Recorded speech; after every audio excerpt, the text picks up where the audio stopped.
तव्हांजी कॉल केरु ॿुधे त नथो, छा तव्हांजी कॉल फॉरवर्ड थी थिए। जॾहिं असां हीउ वीडियो शेयर कयोसीं काफ़ी अर्सो पहिरियां, काफ़ी वायरल भी वियो त काफ़ी दोस्तनि चयो त बाबा असां वटि हिकिड़ो नंबर जो कॉल फॉरवर्ड थो थिए, उन ते कॉल फॉरवर्ड थी थिए, पर उहो जंहिंखे ख़तमु करण लाइ असां जेको तव्हां सां कोड शेयर कयोसीं उनखे लॻाइण खां बावजूद बि उहो नंबर ख़तमु नथो थिए। जेके नवां दोस्त आहिनि उहे परेशान न थियो, तव्हां 1 मिंट में सॼी ॻाल्हि सम्झी वेंदा।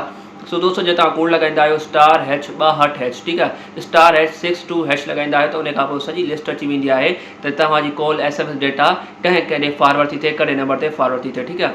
सो अगरि तव्हांजी बि मां नोट फॉरवर्डेड आहे जिथे काथे तव्हांजो सिस्टम ओके आहे, तव्हांखे परेशान थियण जी ज़रूरत न आहे। पर पोइ वीडियो में काफ़ी दोस्तनि चयो त बाबा जेकी असांजी कॉल आहे न उहा हिकु मख़सूस नंबर ते फॉरवर्ड थी थिए पई, सो उनखे कीअं ख़तमु कयो। त बाबा अगरि उहो को आम नंबर हूंदो न, सो #62# तव्हां लॻाईंदा न त उहो नंबर ख़तमु थी वेंदो, ठीकु आहे।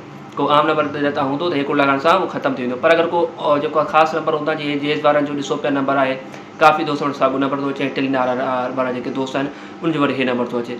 सो बाबा हे नंबर्स कंपनी तरफ़ां जेके हिन कोड सां ख़तमु न पिया थियनि, ठीकु आहे। ऐं हिकु दोस्त जेको आहे त मां हिनखे ॿुधायो त उहो फ्रेंचाइज़ हले पियो, फ्रेंचाइज़ वारनि हिनखे ॿुधायो त बाबा हे गवर्नमेंट जी तरफ़ां नंबर आहे, ठीकु आहे।